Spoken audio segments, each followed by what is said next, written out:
سلام، روز بخیر. خیلیاتون پرسیده بودید که اقامت تو دبی به چه صورته؟ اقامت تو دبی به دو صورته: یک، خرید ملک، دو، در ثبت شرکت. به این صورت هست که شما با ثبت یه شرکت به مبلغ حدوداً 13000 درهم شما اقامت 2 ساله برای خودتون و خانواده‌تون اخذ می‌کنید و بعد از گذشت 2 سال باید پرداخت هزینه کنید. ایراداش چی هست؟ ایراداش این هستش که شما هزینه تمدید دارید، هزینه تمدیدش بالا هست، مالیات دارید و حتما باید روی اون لایسنس یا اون اقامتتون کار کنید.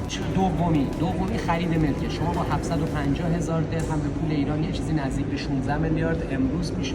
شما میتونید اقامت 2 ساله بگیرید. محاسنش یک، استفاده از شرایط املاک، اجاره و حالا سودهایی که داره. دو، هزینه تمدید بسیار ناچیز در پایان سال دوم هست. یه نکته داره اینجا: اگر شما خرید ملکتون بالای 2 میلیون درهم باشه، اقامت طلایی 10 ساله دارید، یعنی 10 سال تمدید میشه. از مزایایی مثل تحصیل بچه‌ها تو مدارس حالا هم ایرانی هم اینترنشنال هم امریکایی انگلیس فرق نمی‌کنه، میتونید استفاده کنید.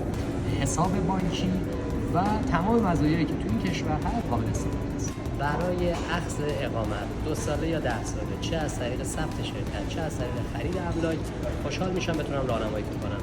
با من حامد در تماس باشید.